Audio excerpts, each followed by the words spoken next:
साधु संगर महत्व बुझिले भी आम भितर साधु संग करिबा पाई मनोवृत्ति आसुना कहीं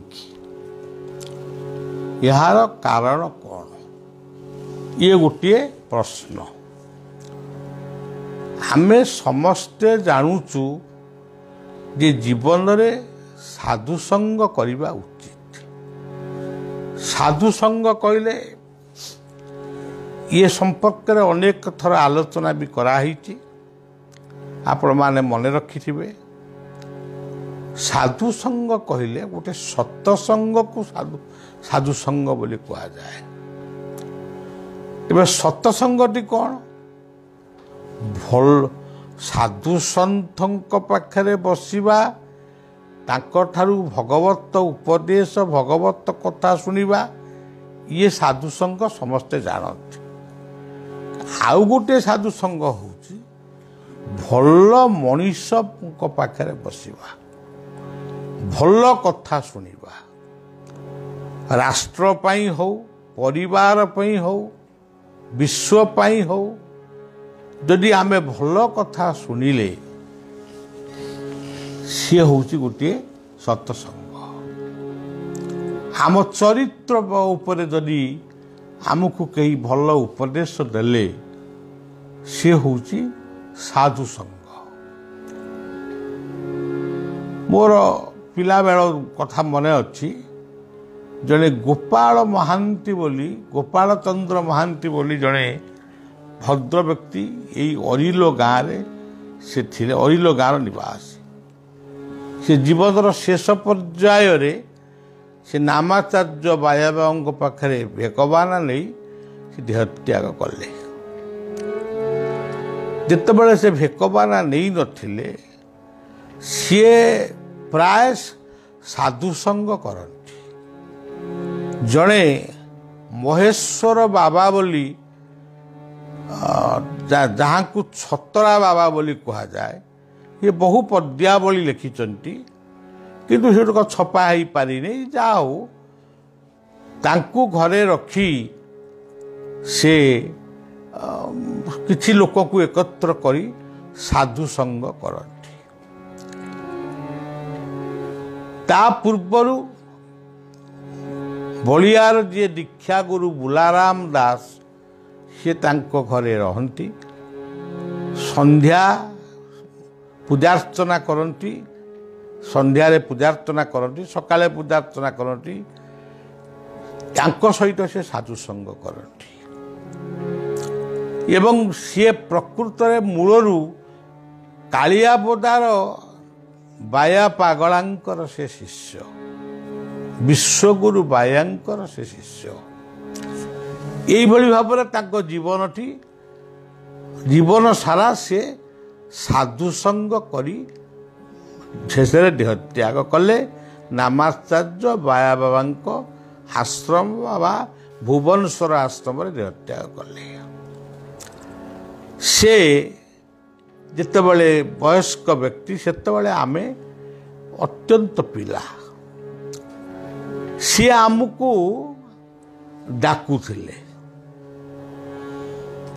मोर पिला दिनर ना थिला बुढ़ा मते श्रद्धारे बुढ़ा बोली लोक डाकुथिले। बुढ़ा टिके आसीबु तो संगारे कथा अछि मो मने मने कोन गोटा किसी काम बराद बोटे करिवे। वयस्क लोक तांकर स्त्री नथिले एकुटिया से रहुथिले।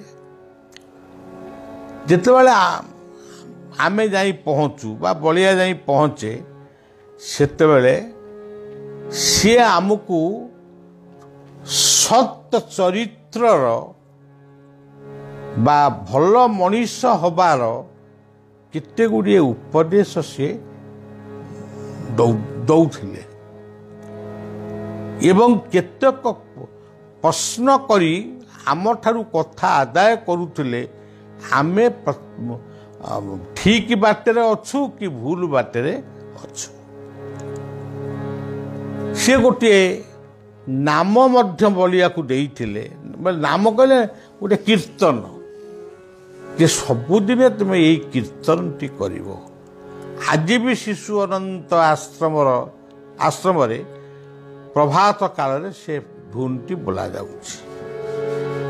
ଗୋବିନ୍ଦ ଜୟ ଜୟ ଗୋପାଳ ଜୟ ଜୟ ଗୋବିନ୍ଦ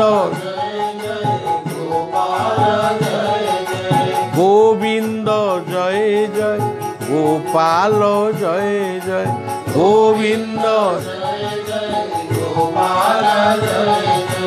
রাধার মন হরি গোবিন্দ জয় জয় রাধার মন হরি গোবিন্দ জয় জয় গঙ্গা কি জয় জয় যমুনা কি জয় জয় গঙ্গা কি জয় জয় যমুনা কি জয় জয় ভানু দুলারি রাধা প্যারি কি জয় জয় ভানু দুলারি রাধা প্যারি কি জয় জয় ললিতা কি জয় জয় বিশাখা কি জয় জয় ললিতা কি জয় জয় বিশাখা কি জয় জয় গোবর্ধন গিরি ধারি কি জয় জয় গোবর্ধন গিরি ধারি কি জয় জয় গোবিন্দ জয় জয় গোপাল জয় গোবিন্দ জয় জয়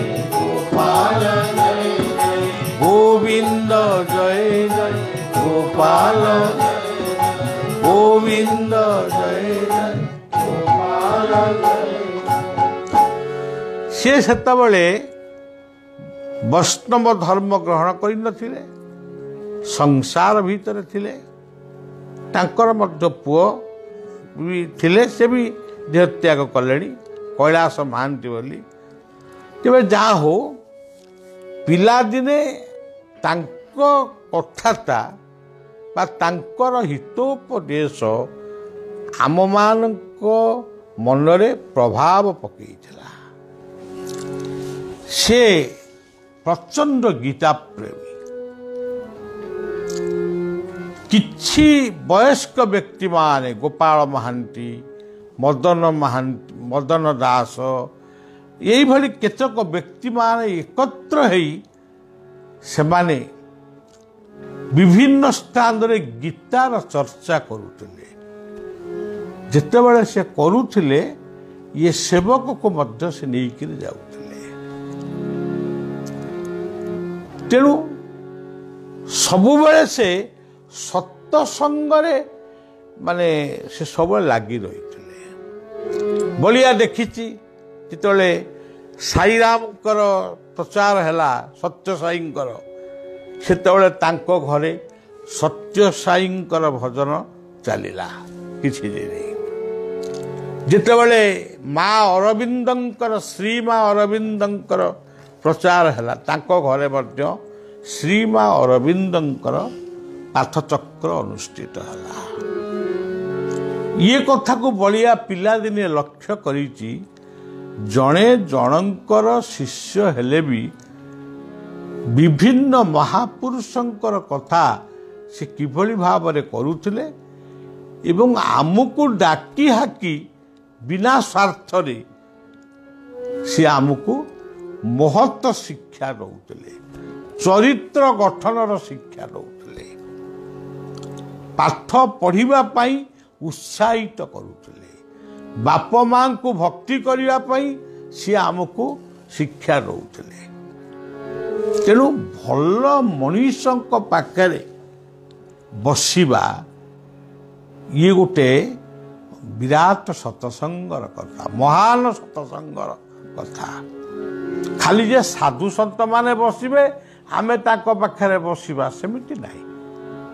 ସେଇ ସକାଶେ ବଳିଆ କହିଥିଲା, ଆମେ ସାଧୁ ସଙ୍ଗ ନ କରି, ଆମେ ସାଧୁ ସନ୍ଥ ସବୁବେଳେ ପାଇବା ନାହିଁ। ଆମ ପରିବାରର ଲୋକ ଏକତ୍ର ହେଇ ଗୋଟେ ନିର୍ଦ୍ଦିଷ୍ଟ ବାରରେ, ନିର୍ଦ୍ଦିଷ୍ଟ ସମୟରେ ନାମ କର, ଧ୍ୟାନ କର, ପରସ୍ପର ଭିତରେ ଭାବର ଆଦାନ ପ୍ରଦାନ କର, ପାରିବାରିକ ସମସ୍ୟାକୁ ସମାଧାନ କର। ତେଣୁ ଅନେକ ଲୋକ ମଧ୍ୟ ଆରମ୍ଭ କଲେଣି, ମୁଁ ଶୁଣୁଛି, ଭାରି ଖୁସି ଲାଗୁଛି ଶୁଣିକିରି। ତେବେ ଏଠି ପ୍ରଶ୍ନ ହେଲା, ନାମାଚାର୍ଯ୍ୟ ବାୟା ବାବାଙ୍କୁ ପ୍ରଶ୍ନ କରାଗଲା, ମାନେ ଜିଜ୍ଞାସା ହେଲା, ସାଧୁସଙ୍ଗର ମହତ୍ଵ ଆମେ ବୁଝିଲେ ବି ବା ସତସଙ୍ଗର ମହତ୍ଵ ଆମେ ବୁଝିଲେ ବି ଆମ ମନରେ ତାର ପ୍ରଭାବ କାହିଁକି ପଡ଼ୁନାହିଁ, ଆମେ ତାହା କରୁନାହୁଁ କାହିଁକି? ବାୟା ବାବା ଉତ୍ତର ଦେଲେ, ସୁକର୍ମେ ସାଧୁ ସଙ୍ଗ ପାଇ କୁକର୍ମେ ଅସାଧୁ ମିଳଇ। ଯଦି ଆମର ସୁକର୍ମ ଥିବ, ସତ କର୍ମ ଯଦି ଆମେ କରିଥିବା, ତାହେଲେ ନିଶ୍ଚିତ ଭଲ ଲୋକ ଆମକୁ ମିଳିବେ। ଯଦି ଆମର ମନୋବୃତ୍ତି ମନ୍ଦ ଥିବ, ତାହେଲେ ସେଇଭଳିଆ ସଙ୍ଗ ଆମକୁ ମିଳିବ। ତେଣୁ ସୁକର୍ମେ ସାଧୁ ସଙ୍ଗ ପାଇ କୁକର୍ମେ କୁସାଧୁ ମିଳଇ। ଏଠି ମନେ ରଖିବାକୁ ପଡ଼ିବ, ଆମର ଦୁଷ୍କୃତ ବା ପାପ ବୁଦ୍ଧି ଏତେ ଅଧିକ ଯେ ଆମେ କେବଳ ଅସାଧୁ ସଙ୍ଗ ଲାଭ କରୁଛୁ। କେବଳ ଅସାଧୁ ହିଁ ଆମକୁ ମିଳୁଛନ୍ତି। ରାମମନ ସେଇଆ। ଆପଣ ଦେଖିବେ, ଯିଏ ଗଞ୍ଜେଇ ଟାଣୁଥିବ, ସେ ଯଦି ତମ ସାଙ୍ଗରେ ଥିବ, ସେ କେମିତି ଜାଣିପାରିବ ଏଇ ଜାଗାରେ ଗଞ୍ଜେଇ ମିଳୁଛି? ସେ ଯେମିତି ହେଲେ ଯାଇ ଗଞ୍ଜେଇ ଟାଣି ଦେଇ ଚାଲି ଆସିବ ବା ଗଞ୍ଜେଇ କିଣିକି ନେଇ ଆସିବ। ଯିଏ ମଦ୍ୟ ପିଉଥିବ, ସେ କେବଳ ଚୋରଙ୍କ ଭଳିଆ କୁନୁ କୁନୁ ହେଉଥିବ, କେଉଁଠି ମଦ୍ୟ ମିଳିବ ଆମେ ଜାଣିନଥିବୁ, ସେ ଯାଇକିରି ମଦ୍ୟ ପିଇ ଦେଇ ଚାଲି ଆସିବ ବା ମଦ୍ୟ ଦୋକାନକୁ ଚାଲିଯିବ। ତେଣୁ ଆମ ମନ ଉପରେ ସବୁ କିଛି ନିର୍ଭର କରୁଛି। କିନ୍ତୁ ବାୟା କହିଲେ ଗୋଟିଏ କଥା, ଦୁଷ୍କୃତ ଗୁଡ଼ାକ ତୁଳା ଗଦା ସଦୃଶ। ତୁଳା ଗଦା ଯେମିତି ଗଦା ହୁଏ, ଦୁଷ୍କୃତ ହେଉଛି ଆମର ତୁଳା ଗଦା। କାରଣ ଆମେ ଜନ୍ମ ବେଳୁ ଦୁଷ୍କୃତକୁ ସାଙ୍ଗରେ ନେଇ ଆସିନଥିଲୁ, ଆମେ ସ୍ୱୀକୃତକୁ ନେଇକିରି ଆସିଥିଲୁ। ଜନ୍ମ ବେଳେ କେହି ବଦମାସ ନଥିଲେ, ଆମେ ଶାନ୍ତ ଶିଷ୍ଟ ଥିଲୁ, ଭୋକ କଲେ କାନ୍ଦୁଥିଲୁ, କେତେବେଳେ ମନକୁ ମନ ହସୁଥିଲୁ, ପିଲାଙ୍କ ସାଙ୍ଗରେ ଖେଳୁଥିଲୁ। ତେଣୁ ଦୁଷ୍କୃତ ଆମେ ଅର୍ଜନ କରିନଥିଲୁ। ଯେତେବେଳେ ଆମର ବୁଦ୍ଧି ବର୍ଦ୍ଧିତ ହେଲା ବା ଆମେ ଆସ୍ତେ ଆସ୍ତେ ବୟସ ବଢ଼ିଲା, ଆମେ ଦୁଷ୍କୃତକୁ ଅର୍ଜନ କଲୁ। କିନ୍ତୁ ବାୟା ବାବା କହିଲେ, ଇଏ ଦୁଷ୍କୃତ ଗୁଡ଼ାକ ହେଉଛି ତୁଳା ଗଦା ସଦୃଶ। ତୁଳା ଗଦା ଯଦି ପର୍ବତ ଭଳି ହୁଏ, ତାକୁ ନିଆଁ ଲଗେଇ ଦେଲେ ସେ ସାଙ୍ଗେ ସାଙ୍ଗେ ଜଳି ପୋଡ଼ି ପାଉଁଶ ହେଇଯାଏ। ତେଣୁ ଏ ଯୁଗରେ ସେମିତି ଦୁଷ୍କୃତକୁ ବିନାଶ କରିବାକୁ ହେଲେ କେବଳ ଭଗବାନଙ୍କର ନାମ। ଗୀତା ତ କହିଛନ୍ତି, ଜ୍ଞାନାଗ୍ନି ସର୍ବକର୍ମାଣି ଭସ୍ମସାତ୍ କୁରୁତେ ଯଥା।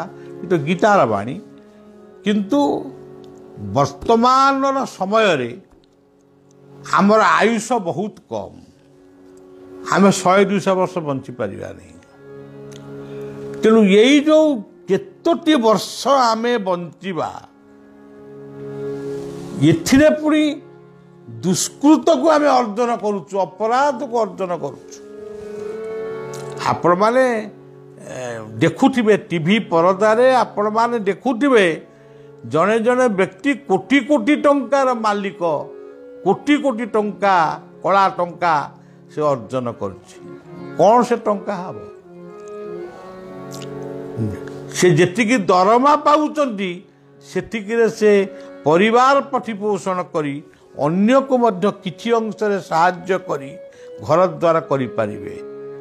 କିନ୍ତୁ ଲୋଭ ଗୋଟାଏ ଏମିତି ଜିନିଷ, ଦୁଷ୍କୃତ ଗୋଟାଏ ଏମିତି ଜିନିଷ, କୋଟି କୋଟି ଟଙ୍କା ସେମାନେ परर तंटी टिपी बा पर धन से मंगल बाहर करने को चाहते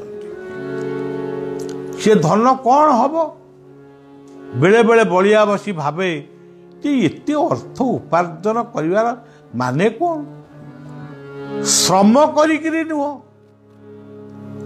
माने कु उपाय कुत्सित उपाय अर्थ उपार्जन जो माने करुचंती कारण भागवतर गोटे पद अच्छी दुखे संचित जेते धन से नुहे सुखे प्रयोजन दुखे संचित जेते धन से नुहे सुखे प्रयोजन अन्य को दुख देई आमे धन संचय करिवु धन उपार्जन करिवु सी धन केबे सुख सौभाग्य रे लागि पारे ना गत काली जने व्यक्ति कहिले जे मोर चाकरीटा हेई जाई थांता बापा को चाकरी रे मो चाकरीटा हेई जाई थांता पारादीप पोर्ट रे से जने चेयरमैन कर ना कहिले ना ये कहूनी सी काले मागिले 2 लाख टंका जदि मते दब ताले से चाकरीटा हो ये कहले मोर तो चाकरी पाइबार हक दाबी अच्छी बा मो चाकरी करी 2 लाख टंका 2 लाख कि 3 लाख टंका मागिले ताकू कहीं 3 लाख टंका मु देवी तेणु वर्तमान सुधा केस चली मकदमा चली सुप्रीम कोर्ट रे मकदमा चली से बाबू कुआडे गले अन्य आड़ को गले तेरे सज्जन जो बाबू को ना कहले सी लक्षाधिक टंका रोजगार कर दरमा पाँच कौन हम ये 3 लाख 2 लाख नहीं कौन तुम कर एमती केते लोक नहीं थी नबार गोटे अभ्यास तंकर बढ़ी जाइए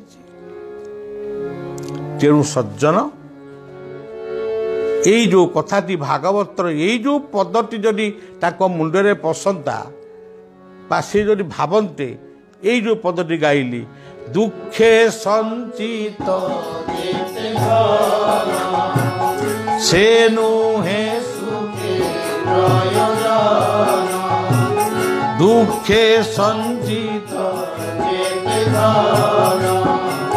से नुहे सुखे प्रयोजन तेणु श्रम कर पुरस्कृत किए तुमको कला थोड़ा जो जनकर भल काम तुम करदेल सी तुमको 5,000 टंका तुमको पुरस्कार देला आपण केते बड़ काम मोर कले आप 5,000 टका रख सेटा लांच नुहे कि सेटा माने दुख दबा धन नुहे दुख दे धन उपार्जन करवा नुहे एटा पुरस्कार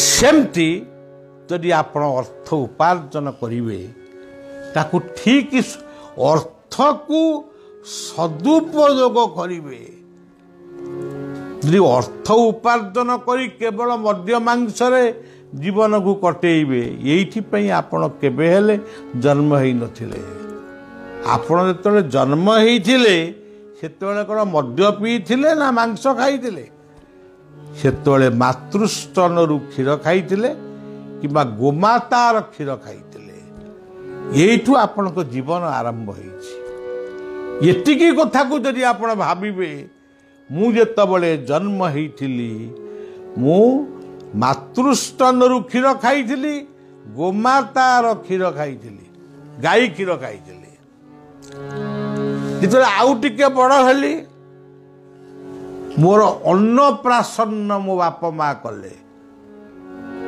माने प्रथम करी अन्न मो पार्टी रे देले आम ओडिशा रे ये प्रथा आज भी अच्छी से अन्नप्राशन रे कौन दिया है खीरी खीरी पायस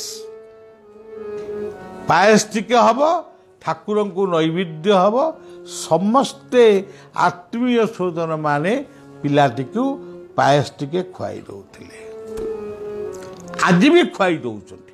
ଏଇ ଅନନ୍ତ ଆଶ୍ରମରେ ଏଇଠି ଏଇ ପବିତ୍ର କ୍ଷେତ୍ରରେ ଅନେକଙ୍କର ଅନ୍ନପ୍ରାଶନ ହେଉଛି, ବିଦ୍ୟାରମ୍ଭ ହେଉଛି, କର୍ଣ୍ଣବେଦ ହେଉଛି ଏବଂ ଏଠି କାଳସର୍ପ ପୂଜା ହେଉଛି। ଏଠି ଅନେକ କଥା ଚାଲିଛି। ଏମିତିକି ଯେଉଁମାନେ ଶ୍ରାଦ୍ଧ ବା ପ୍ରାୟଶ୍ଚିତ କରୁଛନ୍ତି ଆମର ତୀର୍ଥକୁଣ୍ଡ ପାଖରେ, ସବୁ ଭାରତର ସବୁ ତୀର୍ଥର ଜଳ ମୃତ୍ତିକା ରହିଛନ୍ତି, ସେଠି ଶ୍ରାଦ୍ଧ ଦେଉଛନ୍ତି, ପ୍ରାୟଶ୍ଚିତ ହେଉଛନ୍ତି। ଏଇ କ୍ଷେତ୍ରରେ ଚାଲିଛି। ତେବେ ଯଦି ଏଇ ଖାଦ୍ୟରୁ ଆମେ ଜୀବନ ଧାରଣ କଲେ ବା ଧୀରେ ଧୀରେ ବଢ଼ିଲେ, ହଁ ଆମେ ଆମିଷ ଖାଉଛୁ, ହଉ ଯଦି ବି ଖାଉଛ ଖାଅ, ତାମାନେ ସେଇ ଖାଦ୍ୟଟା କେବଳ ମୁଁ ଖାଇବି, କ୍ଷୀର ପିଇବାକୁ ଛାଡ଼ି କେବଳ ମଦ୍ୟ ପିଇବି, ହାଣ୍ଡିଆ ପିଇବି, ମହୁଲି ପିଇବି, ଏସବୁ ଭାବନାକୁ ପରିତ୍ୟାଗ କରିବା ଉଚିତ। କେତେଟା ଦିନ ଆମେ ବଞ୍ଚିବା, ଟିକେ ଶାନ୍ତିରେ ବଞ୍ଚିବା ପାଇଁ ଆମେ ସବୁବେଳେ ପ୍ରଚେଷ୍ଟା କରିବା ଉଚିତ। ତେଣୁ ସଜ୍ଜନ ବାବା ଏଠି କହିଲେ, ବାୟା ବାବା କହିଲେ, ଇଏ ଦୁଷ୍କୃତ ରୂପକ ତୁଳା ଗଦାକୁ ପୋଡ଼ିଦେବା ପାଇଁ ଏ ଯୁଗର ଅତି ସହଜ ସରଳ ମାର୍ଗ ହେଉଛି ନାମ କୀର୍ତ୍ତନ। ଯେତେବେଳେ ସମୟ ପାଉଛ, ଯେଉଁ ନାମରେ ଆପଣଙ୍କର ଶ୍ରଦ୍ଧା, ସେଇ ନାମକୁ ଟିକେ ଭଜନ କର। ବାଜା ନ ବାଜୁ, ତାଳି ମାରି ନାମ କର। ତେଣୁ ହରିନାମ ସଂକୀର୍ତ୍ତନ ଯତ ଦୂର ଯାଏ, ଗୋହତ୍ୟା ବ୍ରହ୍ମହତ୍ୟା ଛାଡ଼ିଆ ପଳାଏ। ଜଣେ ବାବୁ ପଚାରିଲେ, କହିଲେ ବାବା ଆପଣଙ୍କ ଆଶ୍ରମରେ ଅଖଣ୍ଡ ନାମ ବସିଛି, ଅହରହ କୀର୍ତ୍ତନ ହେଉଛି, ପାଳିଆ ମାନେ ବଦଳୁଛନ୍ତି, ଏତିକି ଘଣ୍ଟା 2 ଘଣ୍ଟା ପରେ ନାମ ବଦଳୁଛି, ମାନେ ପାଳିଆ ବଦଳୁଛନ୍ତି, ନାମ କୀର୍ତ୍ତନ ହେଉଛି।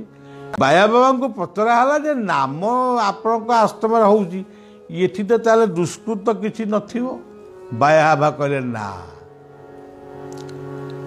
ନାମ କଲେ ଯେ ନାମ ଯଦି ପ୍ରକୃତରେ ନାମକୁ ଶ୍ରଦ୍ଧାର ସହିତ ଯଦି ନାମ କରିବ, ନିରାଭିମାନ ଭାବରେ ଯଦି ନାମ କରିବ, ତାହେଲେ ଦୁଷ୍କୃତ ଖଣ୍ଡନ ହେବ। ଅଭିମାନରେ ନାମ କଲ। ଜଣେ ନାମ ପାଳି କରୁଛି, 10 ମିନିଟ୍ କି 15 ମିନିଟ୍ ଡେରି ହେଇଗଲା ଆଉ ଗୋଟିଏ ପାଳିଆ ଆସିବା ପାଇଁ, ସେ ତାକୁ ଚଟକଣା ଉଠେଇଲା, 10 ମିନିଟ୍ 15 ମିନିଟ୍ ହେଲା, ତୁ କୁଆଡ଼େ କାହିଁ ଆସିଲୁନି?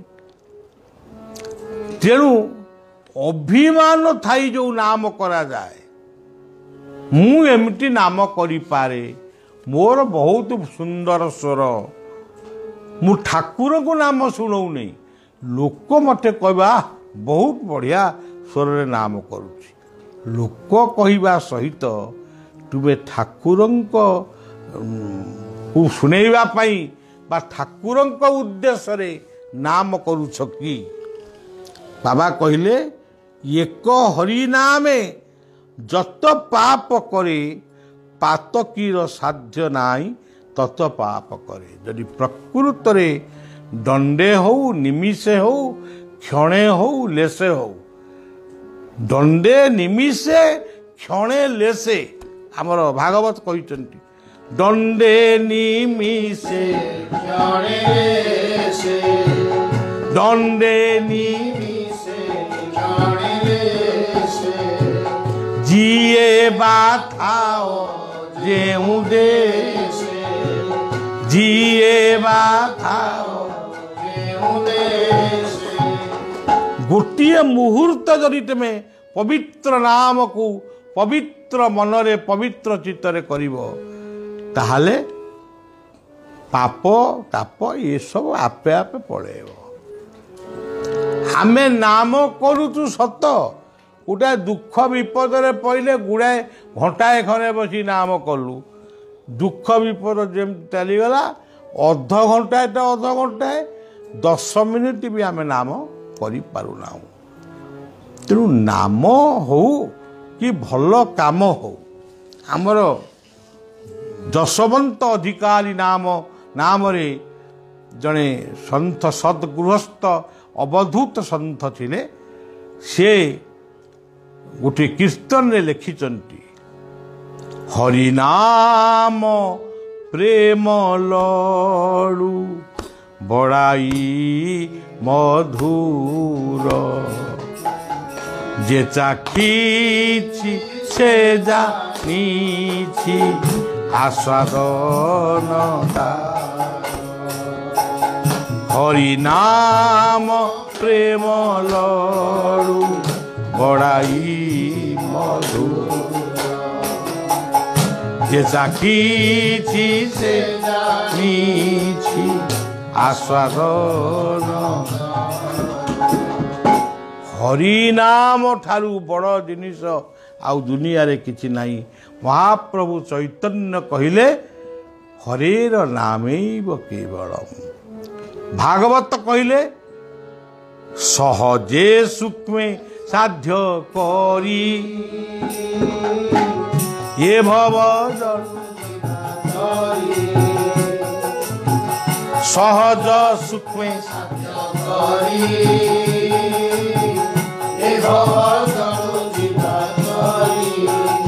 तेणु निराभिमान भाव रे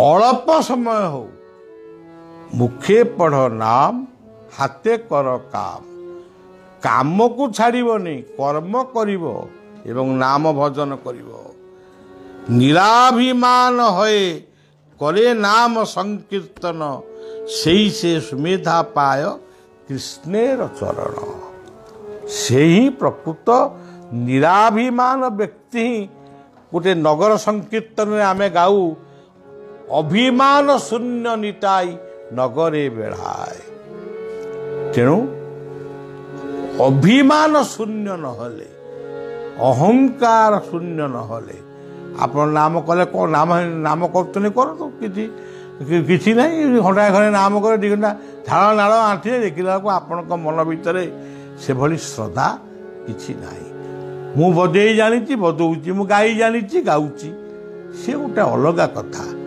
श्रद्धा आउ गोटे कथा तेणु सज्जन नाम कर ता सहित निजर नाम केमिति सुनाम हब निजर वंश निजर बुनियादी निजर परिवार निजर पुओ झियो निजर आत्मीय स्वजन माने केमिति भल रास्ता रे जिबे निराभिमानी हेबे एवं सेमाने सुनाम अर्जन करिवे सुकीर्ति अर्जन करिवे सेथिपाई मध्य प्रचेष्टा करिबा उचित आ तुमे खाली बसिकरी नाम करदेव पुओ साड़े बालुंगा हब झील साड़े बालुंगी हम से सब नुह से प्रति आपण मानकर दृष्टि रहिबा दरकार सेई लागी कुआ जाईची समस्त को डाकी सप्ताह रे गोटिए दिन गोटिए समय रे समस्ते बसी नाम कर ध्यान कर परस्पर भितरे भावर आदान प्रदान कर